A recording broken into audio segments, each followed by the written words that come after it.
बिस्मिल्लाहिर्रहमानिर्रहीम, अस्सलाम वालेकुम। पाकिस्तान और दुनिया भर में देखने और सुनने वालों को अब्दुल कादिर का सलाम।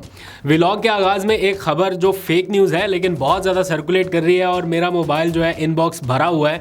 बार बार लोग पूछ रहे हैं कि क्या ये खबर दुरुस्त है या नहीं। तो मतलब ख़बर का टेम्पलेट देख के पता चल जाता है कि ये फेक न्यूज़ है। पता नहीं किसने कोई मीम बना के ये सोशल मीडिया पर डाल दी और वो बीपर के ऊपर लिखा आ रहा है कि नुमाइंदा इस्लामाबाद अब्दुल कादिर। तो वो सारे लोग मुझे भेज रहे हैं और भाई ये फेक न्यूज़ है। और इस तरह की न्यूज़ मतलब मैं टेलीविज़न पर ब्रेक कर सकता हूँ, आप खुद इमेजिन करें। चलो एक हिस्सा तो चलो माना समझ में आ जाती, लेकिन नीचे वाला बंदा खुद ही अंडरस्टैंड कर लेता है। तो वैसे इमरान खान ने गेम तो की है जेल से। असल खबर ये होनी चाहिए, जेल से गेम तो किया लेकिन 84 कैदियों के साथ नहीं की, कोई तकरीबन 244 लोगों के साथ की है जो मुख्तलिफ सियासी जमातों के कैंडिडेट थे, उनके साथ गेम हुई है और उनको हरा दिया। ये बात फैक्ट है, ये खबर ठीक है।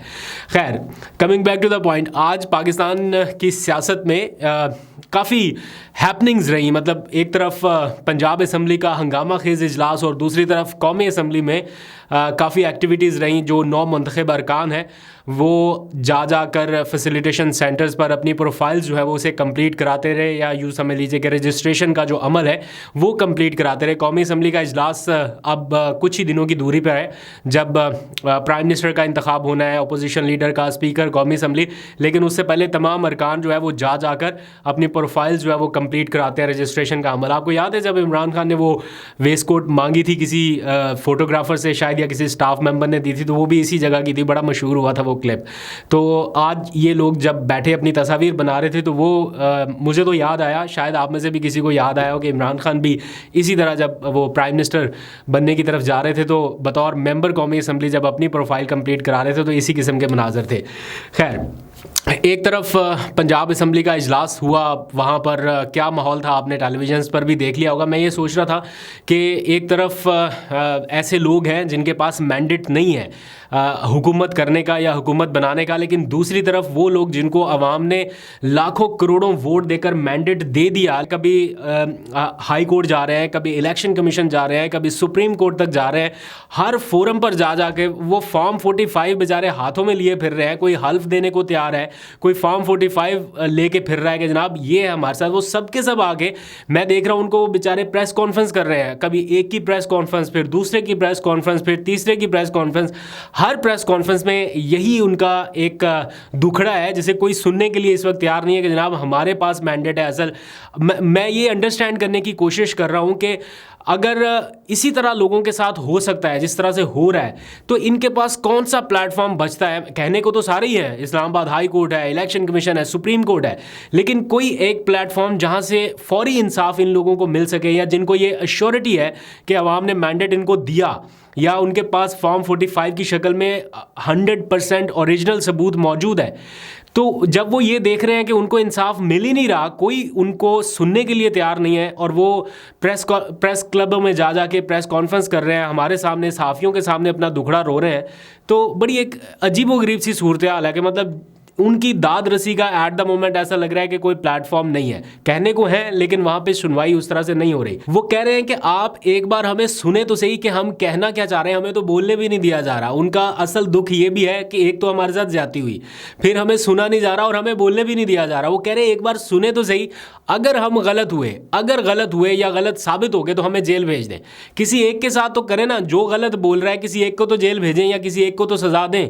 तो ये इस वक्त का सिनेरियो है, बड़ा अजीबोगरीब सा। अगर रियल मानों में या फैक्ट बेस या जो फॉर्म 45 के अकॉर्डिंग अगर देखा जाए तो वो अभी हमाद अजहर ने भी ट्वीट किया कि PMLN की कौमी असम्बली की 261 में से 17 नशिस्तें बनती हैं और पंजाब असम्बली की 279 में से सिर्फ 42 नशिस्तें बनती हैं, 42।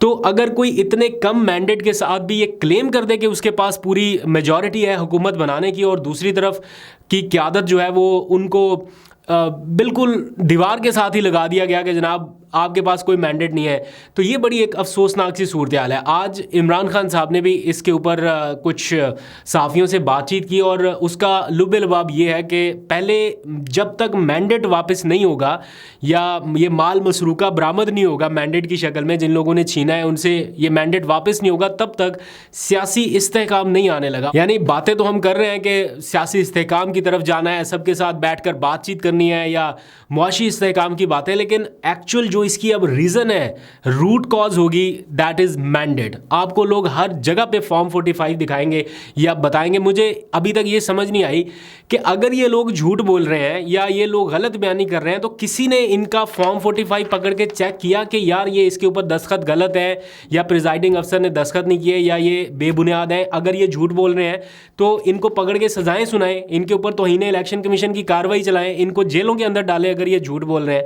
और जो सच्चे हैं, किसी एक ने तो फॉर्म 45 ला के प्रेस कॉन्फ्रेंस की होती कि जनाब ये मैं जीता हुआ हूँ, ये मेरे पास फॉर्म 45 है, आप किस बुनियाद पे क्लेम कर रहे हैं। कोई एक तो आता, कोई एक ही प्रेस कॉन्फ्रेंस कर देता कि हमारे पास मैंडेट है और ये उसका सबूत है। वो मैं एक ट्वीट पढ़ रहा था, किसी ने की, बड़ी ज़बरदस्त उन्होंने लाइन लिखी कि जिस मुल्क में सलमान अकरम राजा जैसे शख्स को इंसाफ नहीं मिलना और उसके बदले में ओन चौधरी जैसे शख्स को आपने कामयाबी का सर्टिफिकेट थमा के रख दिया कि जनाब ओन चौधरी को लोगों ने चुना है, सलमान अकरम राजा को मुस्तरद कर दिया, तो वहाँ पर क्या माहौल होगा, मतलब वहाँ पर नौजवानों का मुस्तकबिल क्या होगा।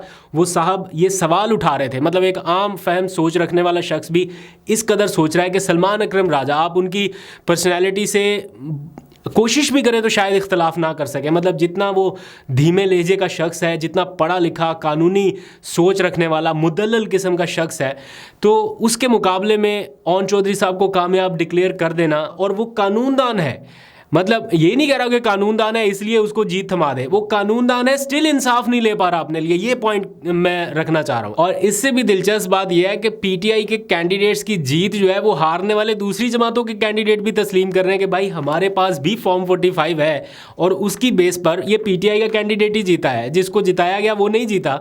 आज टीएलपी और पीटीआई के उम्मीदवारों ने इकट्ठे बैठ के प्रेस कॉन्फ्रेंस की और टीएलपी का उम्मीदवार बता रहा है कि हमारे पास जो नताइज हैं उनके मुताबिक भी पीटीआई की कैंडिडेट जीती है, लेकिन इसे हरा दिया गया। तो अब इससे बढ़ के और क्या गवाही हो, कोई सुन तो ले कम से कम इन लोगों को।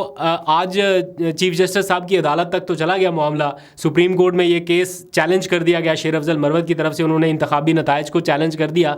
आई विश के चीफ जस्टिस साहब को जुडिशल कमीशन बनाएं या कम से कम इनको बुला के इनकी दादरसी कर लें। वो 17 लोग जो बल्ले का निशान छिन जाने का बाइस बने, पीटीआई के जो बानी मेंबरान समझे जाते थे, उनको तो बुलाकर एक लाइन में लगाकर सुन लिया गया। उनमें से किसी एक ने इलेक्शन लड़ा, किसी एक का कोई बुनियादी हक मुतासिर हो रहा था जो बल्ला छीन लिया गया, किसी एक ने भी आके इलेक्शन नहीं लड़ा या किसी ने भी कैंपेन नहीं की। वो आराम से बैठे हुए हैं, सुकून से बैठे हुए हैं। भुगतना पड़ा पूरी जमात को, पूरे उनके लोगों को, आगे पूरे सिस्टम को, ये जो कुछ इस वक्त क्योस हो रहा है। बट स्टिल वो अदालत का फैसला था, उसका एहतराम है।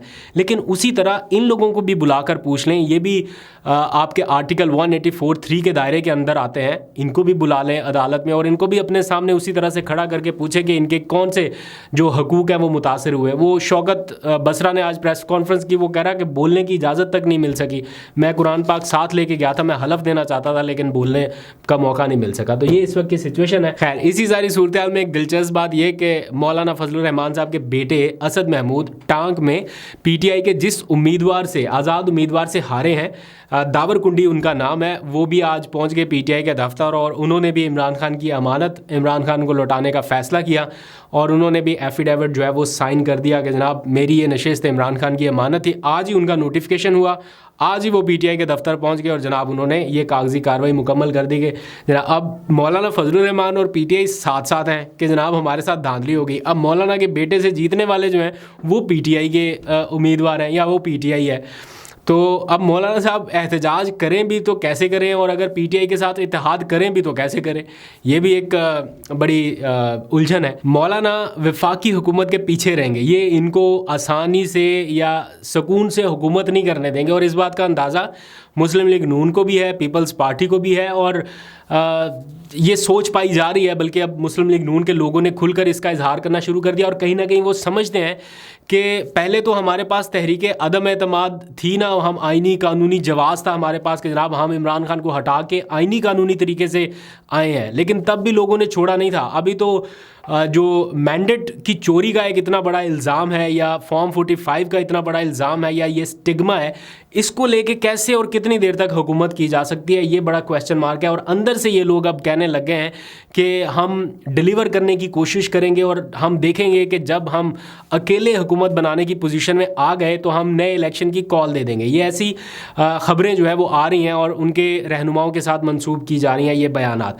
तो अगर अभी से ये सोच पाई जा रही है कि हम अकेले हुकूमत बनाने की पोजीशन में आए तो नए इलेक्शन कॉल कर देंगे, दैट मीन्स कि ये अभी से पीपल्स पार्टी के ऊपर या अपनी सबसे बड़ी इत्तेहादी जमात के ऊपर अदम एतमाद का इजहार है कि हम आपके साथ नहीं चल सकते।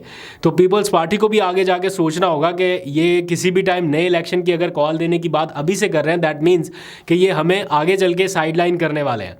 तो पीपल्स पार्टी ये सबक एक बार नहीं, दो बार नहीं, कई बार सीख चुकी है। वो फिर जलसों में कहते भी रहे कि अब हम आपके साथ नहीं आएंगे, अब हम आपको सहारा नहीं देंगे, लेकिन सबसे बड़ा सहारा खुद पीपल्स पार्टी बनी। अब देखते हैं कि उनके साथ आगे चल के क्या होता है। मखसूस नशिस्तों का मामला अभी तक पेंडिंग है। एट द मोमेंट जब आपसे बात कर रहा हूँ तो आज फैसला नहीं हो सका। इलेक्शन कमीशन का इजलास था, सारी जमातों को मिल गई हैं मखसूस नशिस्तें, सिर्फ सुन्नी इत्तेहाद कौंसिल और PTI को नहीं मिली। तो देना चाहते हैं या नहीं देना चाहते, इसका फैसला या इसका ऐलान 26 फरवरी को होगा। पीर के रोज़ उसका आखिरी इजलास होगा और इलेक्शन कमीशन फैसला सुनाएगा। आपके ख्याल में इलेक्शन कमीशन क्या फैसला सुना सकता है? देखते हैं आपकी प्रेडिक्शन किस हद तक दुरुस्त होती है, ज़रा कमेंट सेक्शन में बताइएगा। और इस वक्त जब मैं आपसे बात कर रहा हूँ तकरीबन 9:15 बजे का वक्त है रात के, और अभी तक IMF को ख़त नहीं लिखा जा सका जो इमरान खान साहब की जानिब से लिखा जाना था। बातें तो हमने काफ़ी सुन ली इसके ऊपर और पूरा एक मुहिम जो है इस टाइम वो PTI के अगेंस्ट लॉन्च हो चुकी है, जैसा कि मैं कहता आ रहा हूँ। तो मेरी नज़र में मैं अभी भी ये समझता हूँ कि जो करना था, जो मैसेजेस कन्वे करने थे वो हो चुके हैं। जो कंसर्न क्वार्टर्स थे वहाँ तक पहुँच चुका मामला। लेकिन अगर ख़त लिखना है तो फिर उसको ड्राफ्ट बहुत ध्यान से करना पड़ेगा। अदरवाइज़ ये जो एक कोशिश है या अटैम्प्ट है PTI को फिर से टारगेट करने की, इमरान खान को फिर से टारगेट करने की और उनको इस तरह से लेबल करने की कि ये रियासत दुश्मन अनासर हैं या मुल्क दुश्मन मुखालिफ अनासर हैं, ऐसे करके कुछ, वो जो मामला है वो बहुत हाइप पकड़ने लगेगा। तो इसलिए इस मामले को बहुत ही केयरफुल होकर देखना पड़ेगा और इसमें जितनी देर हो जाए उतना अच्छा। मैं ये बिल्कुल इस हक में नहीं हूँ कि अभी के अभी लेटर जारी कर दे। अच्छा है अभी तक जारी नहीं हुआ, दैट मीन्स के देयर आर गुड साइंस, ये पॉजिटिव चीज़ है कि सोच समझ के फैसला करके मुशावरत से उसको कंसल्ट करके ड्राफ्ट किया जाए। ये कोई जल्दबाजी में करने वाला काम नहीं है। तो खैर अभी तक तो नहीं हुआ, मीनवाइल व्लॉग के दौरान हो जाए तो कुछ पता नहीं है, लेकिन अगर हो गया तो उसके ऊपर भी आपको अपडेट करूंगा। अभी तक के लिए इतना ही, अपना बहुत सा ख्याल रखिए। अल्लाह हाफिज़।